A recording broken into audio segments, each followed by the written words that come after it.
皆さんこんにちは。パトチャンネルの須藤です。どうぞよろしくお願いいたします。今回の動画では EJU 日本留学試験の勉強方法についてお話ししたいと思います。よろしくお願いいたします。まずはですね、その前にちょっと失礼なんですけれども、簡単に私の経歴について少しお話ししたいと思います。他の動画でも説明してるんですけど、改めてもう一度お話しさせていただけたらと思います。よろしくお願いいたします。はい。まずですね、私、実は予備校の先生で、日本人の受験生に勉強を教える先生です。で、こんなこと言ったら、ちょっと怒られるんですけれども、その予備校の授業に磨きをかける意味で、1996年に日本語教師を始めました。私も養成講座を出て日本語教師になったので、最初のうちは初級の授業を受け持って、外国人留学生の皆さんに日本語を教えていたんですが、そのうちですね、この先生は中上級の授業の方が面白いぞ、ということになって、初級から中級、上級の留学生に日本語を指導するという方向へと移っていきました。また、私の学校の方で日本の大学に進学したいなんていう留学生がたくさんいたもんですから、外国人入試の対策の担当にもなりました。こんな経歴を持っているんですね。そしてもう一つ、実はですね、ちょうどその頃にですね、私、テレビに出てしまいました。そのテレビというのも、とんでもない企画でですね、暴走族って日本語をご存知でしょうかね。この暴走族といって、言葉は悪いんですけど、いわゆる不良の若者たちを構成させて、で、大学へ進学させよう、なんていうとんでもない企画のテレビだったんですね。その中の学習指導員としてその企画に参加しました。その企画の中でですね、そっちの方が主人公だったんですけども、超怖いですね。格闘家、武闘家の先生がですね、血の気の多い若者たちを、ホームラン級のバカーとか言いながら、ね、しっかりと締めてですね。で、私の方がですね、から全面的に一任されて、学習指導の方ですね、全力でぶつかることができてですね、なんと、その暴走族の方の中から大学合格者を出してしまったんですね。テレビ局の人は大喜びでですね、最終回も超感動的に仕上がっててですね、局の人がですね、3000万人の人が見て涙しましたよ、なんて言ってくださいましたけれども、実は私が所属する学校の学院長、校長先生ですね。女性だったんですけれども、その校長先生もそのテレビを見ていて、ある時校長室に呼ばれてですね、テレビ良かったです、とても感動しましたよ、なんて言われたんですが、その後一言ですね。暴走族の若者を大学に合格させられるくらいなら、外国人留学生なんて簡単でしょの一言で、私が外国人留学生の入試担当者の責任者となりました。そんな経緯があったんですね。で、ちょうどその責任者となった年が、日本留学試験が始まった最初の年だったんですね。で、対策するぞと言っていろいろと調べたりですね、本探したりもしたんですが、まだまだ当時外国人留学生の進学に関する指導といったものの教科書とか本とかですね、そういったものが少なかった時代で、中にはですね、これインチキじゃねえのっていうくらいですね、大嘘書くような本があったりで、本当大変でした。で、しょうがないから私自身がですね、留学生向けに参考書を書いたりとかですね、また、大学入試の情報なんてのは、日本人の受験生の情報から外国人留学生入試の情報へとつなげていく。こんなことをしながら進学指導をしていきました。で、こちらですね。他の動画でもいろいろ言ってますけど、こんな風にですね、毎回面接のアンケートを取ったりですね、その後のヒアリングをしたりして、ずっと重ねて、1996年に日本語教師始めてから、すぐ辞めちゃうだろうと思ってた、ね、いつの間にか今の今までこうして日本語教師と、予備校の先生やってます。そんな私からですね、この動画では EJU 日本留学試験の勉強方法、全体的な攻略方法についてお話ししていきます。まずですね、この日本留学試験ができる背景について少しお話しします。こちら出てる通りですね、私が日本語学校入ったのが1996年で、それから2001年までですね、外国人留学生が日本の大学に進学するには、日本語の検定試験、といってもほとんどが日本語能力試験、JLPT なんですが、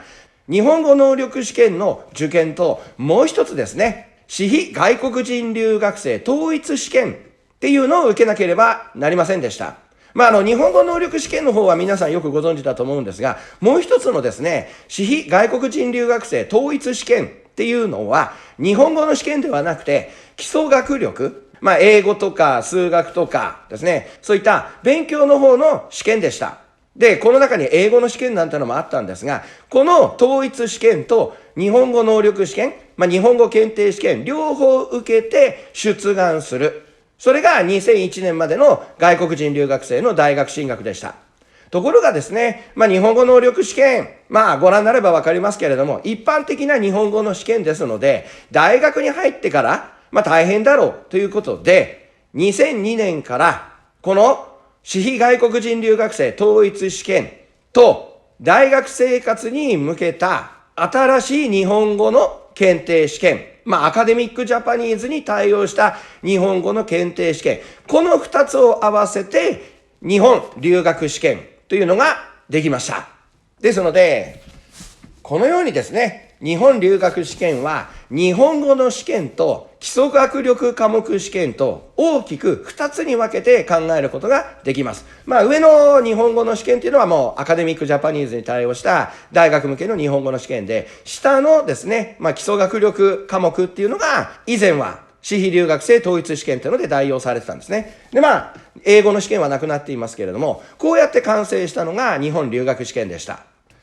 で、この日本留学試験ですが、詳しくはですね、JAST の方のホームページで見ていただけたらと思うんですけども、こんな風にですね、日本語の試験、普通の試験が400点分と記述試験が50点。これを全部で125分で解くとかですね。基礎学力科目では、総合科目が200点満点で80分。数学のコース1、コース2が200点満点で80分。で、理科の方では、物理、化学、生物。それぞれ100点ずつで、この中から2科目を選択して合計80分。こんな形で試験が実施されます。で、くどいようですけれども、詳しくは JAST のホームページで確認するといいんですが、ここではですね、最初に申し上げた通り、EJU 日本留学試験の攻略方法について、こちらの方お話ししていきたいと思います。はい。まず一言ズバリ申し上げます。日本留学試験は日本語の試験です。なんて言うと、ってなるかもしれませんけれども、実はこの日本留学試験は日本語の試験だと思ってください。そりゃわかるよ。だって最初に日本語があるでしょ。その通りなんですけれども、日本語の試験だと思って、とにかく日本語を勉強するんだ。こういう意識でいてください。そして、特にですね、普段外国人留学生とか外国語を勉強した方なら無意識でやってると思うんですが、その日本語の中でも推理読みを駆使できるようにしていきましょう。はい。じゃあこの推理読みってどんな読み方でしょうか？私の例を出してお話ししたいと思います。実は私、中国語の検定の2級を持ってるんですね。その検定試験を受けたときですね、試験会場で問題を見るんですけれども、その問題文の中にですね、こちら、こんな言葉が出てきたんですね。中国の方でしたら一発でわかると思うんですけれども、検定受けてる私にとっては何のことかわかんなかったんですね。何この字、日本語で読むと意識ってなんだってなったんですね。ところが、その文章の前後をよく見てみると、こちら、氷なんて言葉とか、お酒を飲むグラスとか出てきて、さらに上の前の方では、ビールなんて単語があったんですね。これを見たときに、これお酒の話してるんだよな。意識ってなんだろうって言ったときに、ひらめいたんですね。意識、これ、ウイスキーのことだって理解できたんですね。言葉の意味がわからなくても、前後の流れから推理して、内容が理解できる。これが推理読みなんですね。私のウイスキーなんてのは簡単な例ですけれども、おそらく語学をやってる皆さんでしたら、無意識のうちにこういう読み方をしてると思いますが、この日本留学試験では、特にこの推理読みを駆使するようにしていきましょう。で、この画面に戻って、まずは日本語の試験、どうやって勉強していくのか簡単にご紹介したいと思います。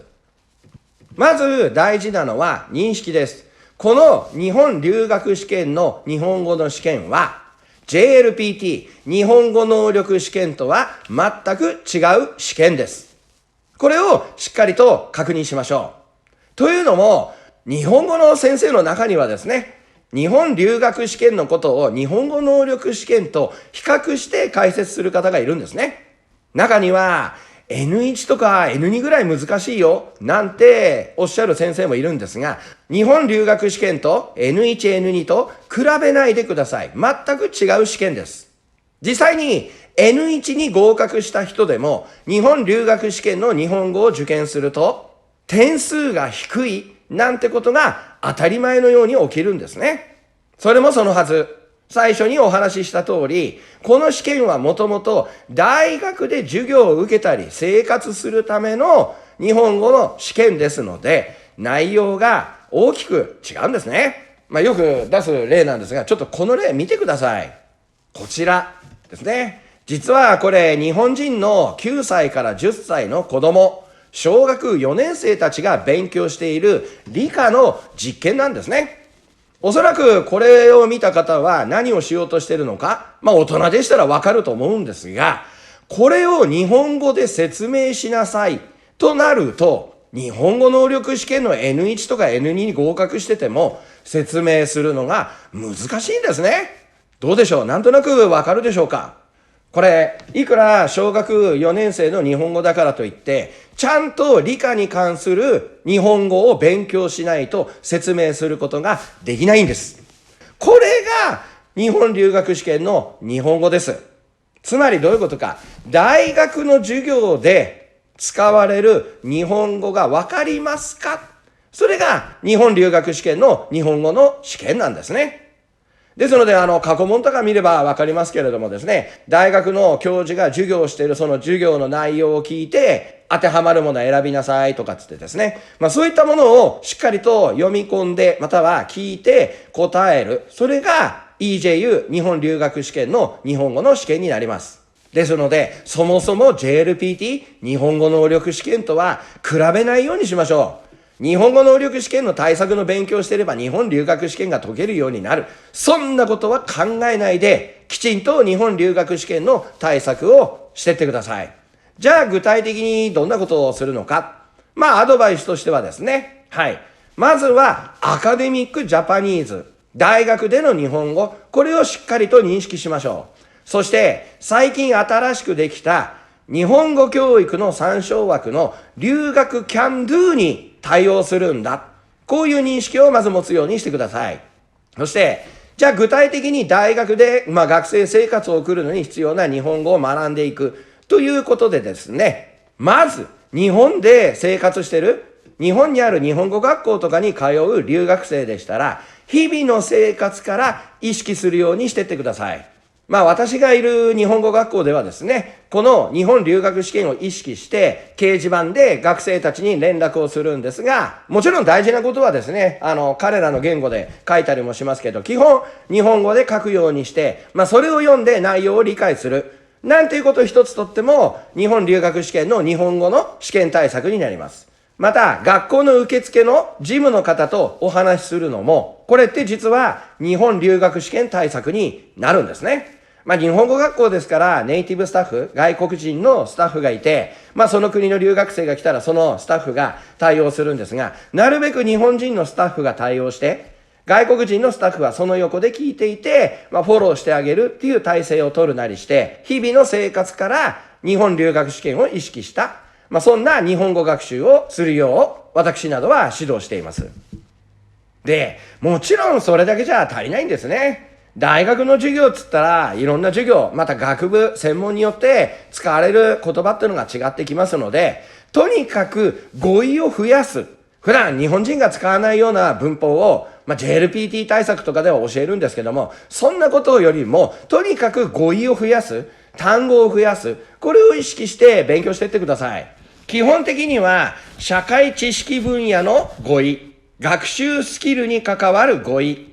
また、専門分野に関する語彙、こういったものが日本留学試験では、基礎的なものですけれども、出てきますので、ぜひですね、語彙を増やすんだということで、その手の参考書や単語集を手に入れて勉強するようにしましょう。とにかく文法よりも語彙の量です。これが日本留学試験の日本語です。そして、もう先ほどから言ってる通り、推理読みを駆使して問題を解く。こんな練習をしていくようにしましょう。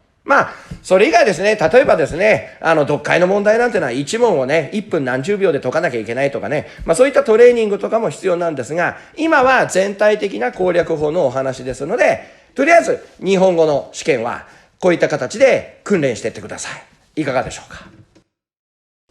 では、この次にですね、もう一つの方、基礎学力科目の勉強方法についてお話ししたいと思います。はい。こちらですね、基礎学力科目です。まずはですね、数学と理科の理系のお話をしてみたいと思います。理系です。はい。これらの理系科目では、日本の高校生たちが勉強している大学で専門知識を学ぶための基礎知識が問われる試験になっています。で、極めて当たり前のことを言ってしまいましたけども、これはどういうことか。はい。これらの理系の科目を学習するのは、自分の国の言葉で学習するようにしてください。いわゆる思考言語、自分の母語、母国語でこれらの知識を勉強するようにしましょう。有名なお話があって、全世界、全人類共通の言語は数学だ、なんてお話があるんですね。聞いたことあるかもしれませんけども、この数学っていうのは全世界、全人類共通で全く同じものなんですね。もっと言うなら、それ以外の理科の知識も全世界共通、科学ですからね、全人類共通の知識になる。それを言語なんて表現してね、数学は世界で共通する唯一の言語だなんて、表現したりもするんですけど、理系の科目っていうのはそういうもんなんですね。じゃあ、これってどういうことでしょうか。実は、私の学校でもやりました。日本人の先生が日本語で数学や理科を教えるっていうことをやってきたんですね。特に私予備校の先生ですから、予備校の中でね、教え方が上手な先生にね、ちょっと頼むよって協力して、外国人留学生に教えてもらったんですけれども、まずこれってうまくいかないんですね。どんなに教え方が上手な先生でも、その先生が日本人で、日本語で説明してしまうと、留学生は知識以前に、その日本語が理解できないんですね。すでに経験したことある方もいらっしゃると思いますが、これが現実ですよ。ね、知らない知識、忘れてしまった知識とかですね、不十分な知識を外国語で教わっても、その外国語完璧じゃなきゃ理解できるわけないんですね。過去何人もの先生がチャレンジしましたが、最終的にやっぱり日本語が通じねえやっていう形で失敗してくるんですね。ですので、まずこの基礎学力科目が不十分だ、ちょっと心配だという留学生は、自分の国の言葉、母国語、母語でこれらの知識を学習するようにしましょう。そして、学習した後で、日本語の過去問集とか、日本語で書かれた教科書で、その知識の日本語を勉強してください。背景となる基礎学力科目の知識が頭の中にあれば、先ほど言った通りですね、推理読みでその日本語の文章がわかるんですね。特に日本留学試験の理科を日本語で受験する場合は、問題文自体日本語で書いてますから、そこで使われている日本語がわかんないとさっぱりわからないですし、そこに使われている日本語が少しでもわかれば、学習した知識が推理読みの手助けとなって問題を解くことができるんですね。ですので、最初に言った通りですね、たとえ理科の試験でも、実はこれ、日本語の試験なんですね。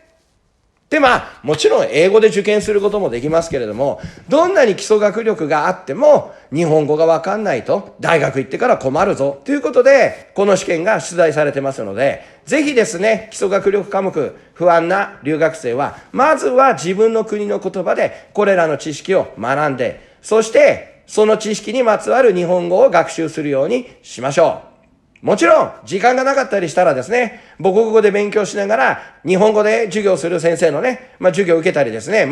最近では動画でね、日本人が日本語で EJU の理科を教えたりなんていう動画もあるようですから、そこでですね、知識を勉強するんじゃなくて、日本語を勉強するんだっていう意識で、ぜひ勉強していただけたらと思います。いかがでしょうか。ということでですね、理系の基礎学力科目の勉強方法をここでまとめますと、一つ目、まず、知識に不安がある受験生は、母国語、母語、いわゆる自分の考える思考言語で勉強してください。そして、その自分の国の言葉で勉強した後で、その知識に関連する日本語を勉強してください。その勉強する際に役立つのが何度も言ってます推理読みですので、まず基礎学力、基礎知識は母国語で勉強して、それを背景に推理読みしながら日本語を勉強するようにしてってください。で、その訓練をしたら、本番でももちろん推理読みを駆使して理系科目を攻略するようにしていきましょう。いかがでしょうか。で、ここで言ってちょっと注意することがございます。というのは、こちらですね。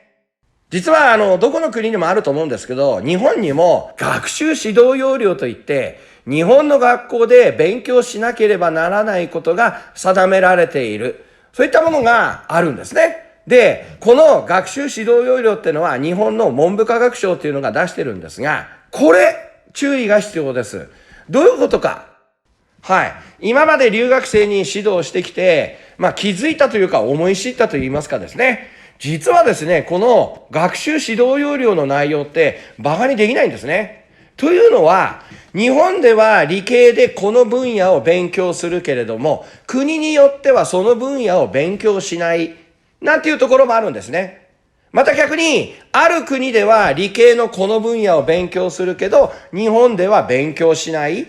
なんていう部分がありますので、EJU 日本留学試験の JAST のホームページでも学習指導要領に関連付けたどんな分野が出題されるのかっていうのが公開されています。これまず確認してください。そう。理系の分野でも日本の高校ではこういう分野を勉強してますよって書かれてますので、そこをまず確認してですね、同じ分野を先ほどもから言ってる通り母語で勉強するようにしてってください。特に数学なんていうのはコース1、コース2によって必要な分野違いますので、これぜひ確認するようにしましょう。ということで、理系の基礎学力科目の内容は世界共通ですが、学習分野、つまり試験に出題される分野は違いがあるので注意する。これがポイントになってきます。よろしいでしょうか。で、次の文系の総合科目ですが、こちらちょっと厄介なんですね。はい。じゃあ、総合科目お話ししていきたいと思いますが、まず総合科目です。ここに出てます。試験科目総合科目は、現代の世界と日本を理解するために必要な分野から出題される。その目的は、留学生が日本の大学で勉学に励むにあたって、必要と考えられる現代日本についての基礎的知識の習熟度を測るとともに、現代の国際社会の基本問題について論理的に考え、判断する能力を有しているかを判定することにある。具体的には、現代社会が抱える諸課題や地球規模の問題を理解するために不可欠な強化たる政治、経済、地理、歴史に加え、政治経済の強化横断的分野として社会の項目を含めて総合的に出題される。なんて、書いてあるんですね。じゃあそのホームページに。じゃあこれってどういうことかって言ったら、先ほどの学習指導要領のお話ではないですが、あれは日本人が日本の学校のために考えた学習指導要領なんですね。ですので、その内容、理系は世界どこ見ても共通したりするんですが、文系に関しては、やはり国によって、立場によって、もっと言うなら宗教によって学習する内容自体が違ってくるんですね。例えば分かりやすい例で言うんでしたらね、ちょっとこちらですね。今年は何年なんて聞かれると、皆さんは何年って答えます？日本では日本の暦を使って令和7年になります。今年は日本は令和7年なんですね。ですが、世界のね、基準に合わせて、西暦なんてのも使って、今年は西暦2025年なんて表したりするんですね。ところが、これがネパールとかになるとですね、ビグラム暦っていうのを使ってるそうで、今年は2081年になるそうですね。日本に来て生活してるネパール人の留学生でしたら、もう日本のカレンダーとかには慣れてるかと思いますが、基本、日本の文系とかで習う歴史とかですね、政治も含めてですね、社会科的な内容では、この日本のカレンダー、暦が使われています。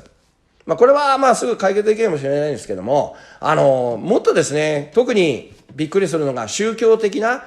立場的な見方によってですね、この文系科目っていうのは扱い方が違うんですね。それ思い知ったのがですね、この日本語学校での私の授業経験、そういったものからも来るんですが、例えばここにですね、こんな本があるんですね。アラブが見た十字軍。もともと私歴史の先生だったりもするので、いろんな歴史の本を読むんですが、これは今までですね、勉強してきた知識を覆すような、めちゃめちゃ衝撃的な本でした。というのも、日本の教育、基本的には明治時代に欧米、ヨーロッパとかアメリカとかいった欧米圏の真似をしてったんですね。いい例が今さっき言いましたカレンダーです。西暦を入れることによって、また太陽暦を入れることによって、日本のカレンダー、お正月が1月1日になってたりするんですね。中国、韓国とかベトナムとかっていうと、まだまだ昔のカレンダーでね、お正月お祝いしたりすると思うんですけれども、基本、日本は欧米圏の教育に倣って勉強していますので、それ以外の文化圏から来た留学生は、総合科目に関しては、今一度しっかりと学習してください。また、これ、さっきお話ししたまだろっこしい説明の中に出てきた通り、日本事情が極めて大きいんですね。ですので、こればっかりは母国語で、自分の国で勉強するとなると非常に難しいと思いますので、これだけは日本人の先生から、日本語難しいかもしれませんけれども、頑張って教わるようにしてください。ただ、注意が必要でですね、日本人のね、予備校の先生だからとかね、日本語学校の先生だからってんで、ちゃんと、経験があったりですね、ご自分で研究した先生でしたらわかるんですけれども、そうでない先生ですとですね、指導で誤解とか結構あったりしますので、ここら辺は注意するようにしましょう。わかりやすい誤解としてはですね、高校生、日本の高校生が大学進学の時に、受験するですね、センター試験、今では共通テストって名前変えてその内容もちょっと変わってるんですけれども、センター試験、これは高校生の基礎レベルの試験だから、このレベルと同じ問題が総合科目に出題される、なんてお話になる先生もいらっしゃるんですが、真っ赤な嘘です。というよりも大間違いですので、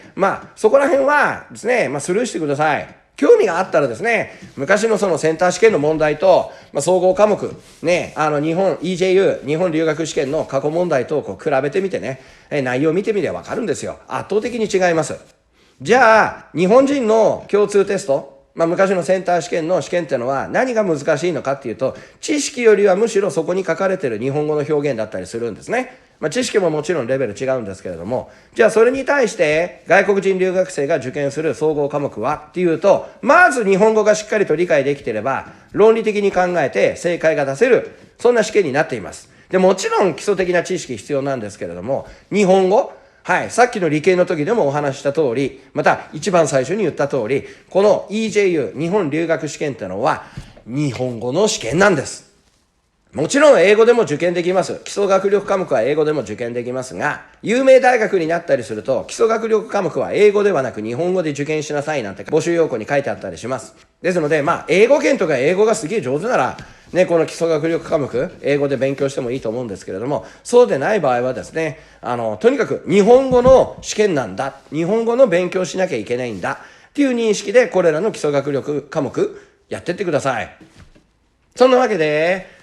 総合科目の話に戻りますと、総合科目まとめますと、1番、日本人の学習指導要領を確認してください。というより、学習指導要領を確認しなくても、ジャストのホームページに、こんなテーマで出されますよって書いてありますので、そこでシラバスを確認するようにしましょう。で、2番目、日本人が学ぶ基礎知識を学習してください。もちろん母国語で学べればいいんですけれども、なかなかね、そういう先生いらっしゃらないので、こればっかりは日本人の先生から教わるようになるかと思います。で、3番目が何度も言う通り、推理読みができるようになって、推理読みを駆使して問題を解くようにしていきましょう。ということでですね、今 EJU 日本留学試験の全体的な攻略方法についてお話ししましたが、総合科目だけは日本事情、日本の社会システムとかわからなければ解けませんので、またこれを皆さんの国の母国語で勉強するとなると難しいと思いますので、こちらのチャンネルでですね、総合科目に関しては対策授業の動画をアップできたらなぁなんて考えていますので、ぜひですね、ご期待いただけたらと思います。ということで構想を練ってますし、もしよろしければですね、チャンネル登録の方していただいて、いいねーなんて押していただけると、ね、次の動画アップした時に通知がいくと思いますので、よろしくお願いいたします。なわけで、とりあえず今回の動画では EJU 日本留学試験の全体的攻略方法についてお話ししました。またお会いしましょう。いってらっしゃい。